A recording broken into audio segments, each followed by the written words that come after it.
30 question तक क्या है हमने कर लिए थे ह्यूमन रिप्रोडक्शन से। 21 क्वेश्चन, लगभग 80 क्वेश्चन हो चुके हैं और 81 क्वेश्चन वाला।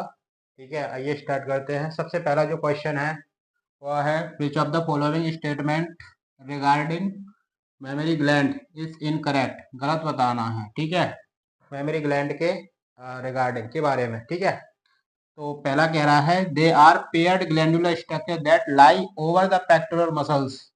जो पेक्टोरल मसल्स है उसके ऊपर क्या है, मेमोरी ग्लैंड्स पाई जाती है, तो ये बिल्कुल सत्य है। दूसरा, each gland has 100 to 500 lobulated milk gland. ठीक है, ये सत्य नहीं है। ठीक है, तो एक जो ग्लैंड है उसमें 15 से 20 मेमोरी लोब्स होते हैं, इसी के बारे में बात हो रही है, तो इसकी आंसर क्या गलत हो जाएगा, तो आंसर यही सही है। ठीक है, अगला क्वेश्चन 22 है। 22 क्वेश्चन कह रहा है फीमेल रिप्रोडक्टिव सिस्टम है उसके बारे में ABCDEF, ये वाला जो डायग्राम है इसमें पहचानना है कौन क्या है। ठीक है, तो देखिए क्या है ये फीमेल रिप्रोडक्टिव सिस्टम है, इसमें A से लेकर F तक पहचानना है। देखिए, एक ये फीमेल है तो ये A है, A को हम क्या कहेंगे, A को कहेंगे एंडोमेट्रियम, ए को कहेंगे एंडोमेट्रियम। बी क्या है, मायोमेट्रियम। सी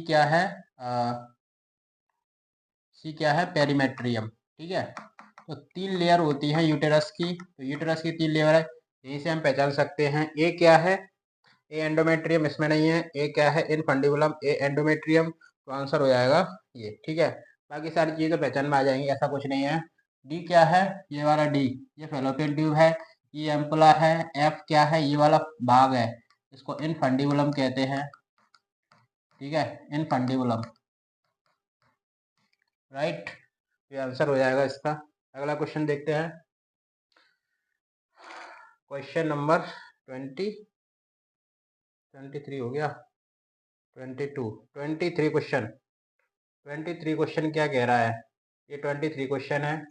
23 क्वेश्चन कह रहा है कि ये जो मेमोरी ग्लैंड का जो डायग्राम दिया हुआ है उसमें पहचानना है। तो देखिए, सबसे पहले क्या होता है, मेमोरी लोब्स होती है। ठीक है, तो यहाँ पर ये मेमोरी लोब्स है, मेमोरी लोब्स में क्या पाई जाएंगी, यहाँ पे मेमोरी लोब्स है, तो ये पहला एम्पोला नहीं होगा, यहाँ पे एसिटी पहले डक्ट, मेमोरी डक्ट भी क्या नहीं होगी। ठीक है, तो पहले क्या है, मेमोरी लोब्स, पहले क्या होगा, मेमोरी लोब्स, मेमोरी डक्ट, और ये बी वाला जो मेमोरी डक्ट है, मेमोरी डक्ट किस में खुलती है, एम्पुला में, और ऐसे ये सारे एम्पुला मिलकर कहाँ पे खुलते हैं, लेसिटिफेरस डक्ट में, तो आंसर हो जाएगा फर्स्ट। ठीक है, यानी में पहला है, मतलब ये वाली जो मेमोरी लोब्स हैं 15 से 20 मेमोरी लोब्स होती हैं, तो मेमोरी लोब्स जो खुलती हैं वो खुलती है मेमोरी डक्ट में, जो कि ये है मेमोरी डक्ट। एक जो बड़ा साइज के एक चैम्बर में खुलती है, उसे क्या कहा जाता है, ये वाला चैम्बर है, इसे कहा जाता है एम्पुला। और एम्पुला बहुत सारे क्या है, इधर से ये डक्ट मिल जाएंगी मेमोरी डक्ट, वो उसमें कहाँ पे खुलेंगी, लेसिटिफेरस डक्ट में, राइट, ये है। तो आगे बढ़ते हैं, 23 क्वेश्चन हो गया। 24 क्वेश्चन क्या कह रहा है, क्वेश्चन कह रहा है प्रोसेस ऑफ स्पर्मेटोजेनेसिस। स्पर्मेटोजेनेसिस जो प्रोसेस है इसमें फर्स्ट मैचुरेशन डिवीजन, पहला जो मैचुरेशन डिवीजन वो कैसा होगा, तो पहला जो डिवीजन होगा स्पर्मेटोजेनेसिस में वो मियोसिस फर्स्ट होगा और दूसरा मियोसिस सेकंड होगा, तो मैचुरेशन। ठीक है, मैचुरेशन डिवीजन कह रहा है, देखो स्पर्मेटोजेनेसिस में 3 स्टेज होती हैं, कौन सी, एक तो मल्टीप्लिकेशन, दूसरा ग्रोथ फेज, तीसरा मैचुरेशन फेज। उस मैचुरेशन फेज में 2 डिवीजन होंगे, मियोसिस फर्स्ट और मियोसिस सेकंड। तो पहला मियोसिस होगा, मियोसिस डिवीजन को क्या कहते हैं, रिडक्शनल डिवीजन। ठीक है, आंसर इसका ये होगा। अगला देखें, एलएच सर्ज। एलएच सर्ज क्या होता है, देखो मेंस्ट्रुएशन साइकिल के टाइम पे जो 14वां दिन होता है उस समय क्या हो जाता है, एलएच हार्मोन है वो बहुत अधिक मात्रा में बढ़ जाता है, पीक लेवल पे होता है, उसी को कहते हैं एलएच सर्ज। एलएच सर्ज के कारण क्या होगा, तो एलएच सर्ज के क्या होगा, occur just prior to ovulation, ovulation होगा। ठीक है, आगे देखें अगला question, which of the following statement about oogenesis, oogenesis के बारे में गलत स्टेटमेंट बताना है। ठीक है तो पहला कह रहा है the polar body degenerate after the second meiotic division, मतलब उसमें सेकंड मियोसिस होता है तो पोलर बॉडी क्या है बनती हैं और डिजनरेट तो होंगी, ठीक है।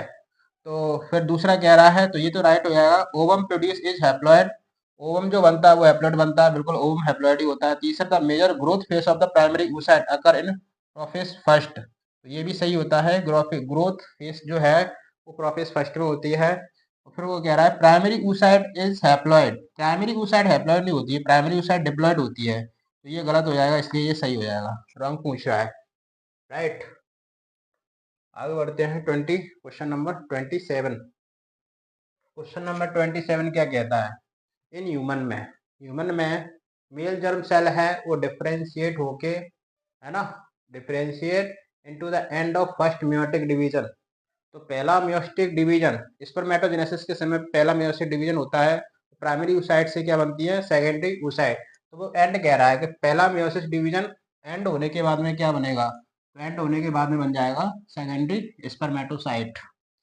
आगे देखें, अगला है increase secretion of which hormone start the process of sperm formation at the time of puberty. Yes, देखो मेल में जो स्पर्म बनेंगे, स्पर्म जब बनने की शुरुआत होगी वो प्यूबर्टी पे होगी, ठीक है। तो प्यूबर्टी के टाइम पे जब स्पर्म बनना शुरू होगा तो एक एक सिग्नल आएगा, कहाँ से, हाइपोथैलेमस ग्लैंड से। हाइपोथैलेमस ग्लैंड से एक सिग्नल आएगा, और हाइपोथैलेमस से क्या एक हार्मोन निकलेगा, GnRH। GnRH को कहते हैं गोनेडोट्रोपिक रिलीजिंग हार्मोन, और वो हार्मोन है पिट्यूटरी ग्लैंड से क्या कहेगा, आप LH और FSH हार्मोन निकालिए, ठीक है, LH और FSH। फिर वो जाकर क्या है, हमें स्पर्मेटोजेनेसिस करवाएंगे। तो प्यूबर्टी के टाइम पे GnRH हार्मोन है वो सीक्रेट होगा। अगला, by which process sperm release from seminiferous tubules, from the seminiferous tubules. कौन सी प्रोसेस में क्या होता है, स्पर्म है सेमिनिफेरस ट्यूब्यूल्स में आ जाता है। देखिए होता क्या है, जैसे ही स्पर्म मैच्योर होते हैं उसके बाद वो सर्टोली सेल्स में धस जाते हैं। तो सर्टोली सेल्स से जब स्पर्म निकलते हैं तो सेमिनिफेरस ट्यूब्यूल्स की कैविटी में आ जाते हैं। इस प्रोसेस को कहा जाता है स्पर्मिएशन, राइट। आगे देखें, mobility of A mature sperm is controlled by the mitochondria located in. देखिए वो कह रहा है कि जो मैच्योर स्पर्म है वो गतिशील होते हैं, मोबिलिटी, ठीक है, तो गति करते हैं किसके द्वारा, माइटोकॉन्ड्रिया के द्वारा। लेकिन वो कह रहा है माइटोकॉन्ड्रिया लोकेटेड होती है, कहाँ पर होती है, तो माइटोकॉन्ड्रिया स्पर्म के मिडिल वाले पार्ट में होती है, आप सभी को ये पता होगा, ठीक है। बहुत सारी माइटोकॉन्ड्रिया होती हैं और माइटोकॉन्ड्रिया स्पर्म को क्या देती है, एनर्जी देती है ना, ऊर्जा देती है, राइट। आगे देखें, ईच स्पर्मेटोगोनिया, स्पर्मेटोगोनिया स्पर्म की मदर सेल है विच इज डिप्लॉयड, बिल्कुल डिप्लॉयड है। हाउ मेनी क्रोमोसोम, तो डिप्लॉयड में तो 40 क्रोमोसोम होते हैं, तो आंसर ये हो जाएगा 46 क्रोमोसोम, राइट। 31 क्वेश्चन हो चुके हैं, अगला देखिए 32 क्वेश्चन। 32 32 ये है, yes. Acrosome enable the sperm to, acrosome, acrosome क्या होता है, देखो एक्रोसोम जैसे ये क्या होता है, जैसे ये स्पर्म है, ठीक है। तो जो स्पर्म का ये वाला जो टोपीनुमा पार्ट है, cap like structure, that is called क्या, एक्रोसोम, ठीक है। तो acrosome help in penetration of ovum, acrosome है वो ओवम को फर्टिलाइज करने के लिए हेल्प करता है, क्योंकि एक्रोसोम में एंजाइम भरे रहते हैं, ठीक है, एंजाइम भरे रहते हैं किसके लिए, ओवम को फर्टिलाइजेशन करने के लिए एंजाइम भरे रहते हैं। तो फर्टिलाइजेशन के लिए penetrate vitelline membrane of ovum, ovum की जो वेटलाइन मेम्ब्रेन है उसको पेनिट्रेट करने के लिए एक्रोसोम है, ठीक है। इसका आंसर हो जाएगा सी। आगे देखिए 32 हो गए, 33 क्वेश्चन। अगला क्वेश्चन है, which of the following group of cells, ऐसी कौन सी सेल्स हैं involve in spermatogenesis represent haploid cells, ऐसी कौन सी सेल है स्पर्मेटोजेनेसिस में बनती हैं और हैप्लॉइड होती हैं। तो स्पर्मेटोजेनेसिस में स्पर्मेटोगोनिया डिप्लॉयड होती है, प्राइमरी स्पर्मेटोसाइट भी डिप्लॉयड होती है, सेकेंडरी स्पर्मेटोसाइट है वो हैप्लॉइड होती है। तो ये नहीं होगा, प्राइमरी स्पर्मेटोसाइट भी नहीं होगा, बोथ ए एंड बी नहीं होगा, सेकेंडरी स्पर्मेटोसाइट हैप्लॉइड होती है। वो कह रहा है हैप्लॉइड कौन सी होगी, ठीक है। और हैप्लॉइड होगी तो इसमें कितने क्रोमोसोम होंगे? 23 क्रोमोसोम, राइट। आगे बढ़ते हैं 34 क्वेश्चन। देखिए ये है 34 क्वेश्चन। वो कह रहा है सिलेक्ट द ऑप्शन, ऐसा ऑप्शन क्या बताना है जिसमें क्या है करस्पॉन्डिंग फंक्शन, इसमें उसका जो फंक्शन है वो दिया हुआ है। तो सबसे पहला कह रहा है कि हेड, हेड के पास हेड क्या करता है? स्टिमुलेट लेटिंग सेल्स, नहीं ऐसा मतलब कुछ नहीं है। दूसरा कह रहा है नेक में essential of maturation motility of sperm, neck की वजह से स्पर्म की जो गति होती है ऐसा कुछ नहीं है। तीसरा है middle piece produce energy, yes अभी मैंने बताया था स्पर्म का जो मिडिल पार्ट होता है वह एनर्जी प्रोड्यूस करता है, क्योंकि मिडिल पार्ट में क्या होते हैं? बहुत सारे mitochondria which produce energy and provide energy for sperm, ठीक है। फॉर टेल मूवमेंट है ना, टेल की भी मूवमेंट क्या है? यही कराता है मिडिल पीस। ये आंसर क्या ये हो जाएगा। अगला, first polar body is form during the formation of, पहली पोलर बॉडी क्या कब बनती है? जब प्राइमरी oocyte से सेकेंडरी oocyte क्या बनती है? तो फॉर्मेशन ऑफ जब सेकेंडरी oocyte बनती है और जिससे क्या है पहला माइटोटिक डिवीजन क्या है वो क्लियर हो जाता है, तो आंसर क्या यही हो जाएगा। आगे देखें 36 क्वेश्चन क्या कह रहा है। Second meiotic division in secondary oocyte results, second meiotic division, जब सेकेंडरी oocyte में सेकेंड मियोटिक डिवीजन होगा तो उससे क्या बनेगा? उससे क्या बनेगा? ओवम बनेगा और सेकेंड पोलर बॉडी बनेगी। तो सेकेंड पोलर बॉडी बनेगी और हैप्लॉइड ओवम बनेगा, ठीक है। आगे बढ़ते हैं 37 क्वेश्चन नंबर, यही होगा 37 क्वेश्चन नंबर, कहाँ है ये रहा।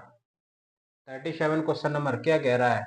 विच of the following show the correct sequence of event leading to formation of mature sperm, mature sperm की सारी वो घटनाएं बतानी है कैसे कैसे मैच्योर स्पर्म बनते हैं, यानी स्पर्म को बनाने के लिए, यानी इस प्रोसेस में स्पर्मेटोजेनेसिस प्रोसेस में स्पर्म को बनाने के लिए कौन सी प्रक्रियाओं से गुजरते हैं, ठीक है। तो सबसे पहले तो क्या स्पर्म की मदर सेल है जिसको स्पर्मेटोगोनियम कहते हैं, है ना, वहीं से स्टार्ट होगा। तो स्पर्मेटोगोनियम, इसके बाद सेकेंडरी स्पर्मेटोसाइट नहीं, स्पर्मेटोगोनियम उसके बाद स्पर्मेटेड नहीं, स्पर्मेटो स्पर्मेटेड उसके बाद प्राइमरी स्पर्मेटोसाइट नहीं, पहले स्पर्मेटोगोनिया उसके बाद प्राइमरी स्पर्मेटोसाइट उसके बाद सेकेंडरी स्पर्मेटोसाइट स्पर्मेटेड और स्पर्म, ये सही इसका क्रम है, right. Spermatogonia, primary spermatocyte, secondary spermatocyte, spermatid और स्पर्म, ये इसका क्रम है, राइट। 38 वाला क्वेश्चन देखिए, 38 वाला क्वेश्चन क्या कह रहा है। 38 क्वेश्चन, सेमिनिफेरस ट्यूब्यूल्स का एक डायग्राम दिया हुआ है 38 वाले क्वेश्चन में, इसमें बताना है, ठीक है। तो ये कह रहा है विच मार्क स्ट्रक्चर ए से डी, देखिए ए से डी तक जो स्ट्रक्चर है उनको क्या है चिन्हित कीजिए। Undergoes second meiotic division to produce 4 equal haploid cells, जो मतलब वो कह रहा है कि इस डायग्राम में उस स्ट्रक्चर को मार्क कीजिए जो जिसमें सेकेंडरी मियोटिक डिवीजन, मतलब अंडरगो सेकेंडरी मियोटिक, जिसमें सेकेंडरी मियोटिक डिवीजन होता है और उसके बाद 4 स्पर्म बन जाते हैं जिसको स्पर्मेटेड क्या कहा जाता है, ठीक है। तो ऐसी कौन सी स्ट्रक्चर है? देखिए अगर मैं डायग्राम के हिसाब से क्या बताऊं, इस डायग्राम में कौन क्या है, तो देखिए पहले वो कह रहा है, पहले कह रहा है कि ये डी क्या है, तो डी तो एक सर्टोली सेल है, ठीक है, सर्टोली सेल है, तो सर्टोली सेल में इसका योगदान तो है नहीं है। फिर कह रहा है सी, सी क्या है, तो ये वाली जो सेल है ये स्पर्मेटोगोनिया है, स्पर्मेटोगोनिया। दूसरी क्या है, ये वाली सेल है प्राइमरी स्पर्मेटोसाइट। तीसरा ये वाली जो सेल है ये सेकेंडरी स्पर्मेटोसाइट, ठीक है। और ये तो सेटल सेल है ये, और ये ए वाली क्या ये कह रहा है ये स्पर्म है, ठीक है। अब आप देख लीजिए, देखो undergo second meiotic division to produce 4 square haploid, तो सेकेंडरी मियोटिक डिवीजन किस में होता है? सेकेंडरी मियोटिक डिवीजन होता है सेकेंडरी स्पर्मेटोसाइट में। तो सेकेंडरी स्पर्मेटोसाइट कौन है? ये बी वाली स्ट्रक्चर है, इसलिए आंसर हो जाएगा बी। समझ में आ गया होगा, डायग्राम को क्लियर करना पड़ता है। आगे देखें 39 क्वेश्चन, 39 क्वेश्चन काफी इंपॉर्टेंट है, ठीक है, क्योंकि इसमें क्या है स्पर्म का डायग्राम भी क्या दिया हुआ है, आपको स्पर्म के बारे में इसमें जानकारी भी हो जाएगी, स्पर्म में कौन सी स्ट्रक्चर कहाँ पे है। तो सबसे पहला है, देखिए वो कह रहा है ए क्या है, ABCD के बारे में बताना है। ए क्या है? ये वाली क्या जो स्ट्रक्चर है इसमें स्पर्म के ऊपर है, इसको प्लाज्मा मेम्ब्रेन कहते हैं, है ना। सेल के ऊपर क्या जो मेम्ब्रेन होती है इसको सेल मेम्ब्रेन या प्लाज्मा मेम्ब्रेन कहा जाता है। इसके अलावा सी वाली जो स्ट्रक्चर है इसको एक्रोसोम, ठीक है। तो प्लाज्मा मेम्ब्रेन कौन कहाँ पे है? ए वाली इसमें है प्लाज्मा मेम्ब्रेन। बी वाली जो है वो टेल है, सही है बिल्कुल, बी वाली टेल है, ठीक है। सी वाली एक्रोसोम है, सी एक्रोसोम है। डी नेक है, डी नेक है। ई मिडल पीस है, ई मिडल पीस है। एफ माइटोकॉन्ड्रिया है, मिडल पीस में माइटोकॉन्ड्रिया होते ही है, ठीक है। इसलिए आंसर क्या हो जाएगा? ए, राइट। आगे बढ़िए, आगे बढ़िए।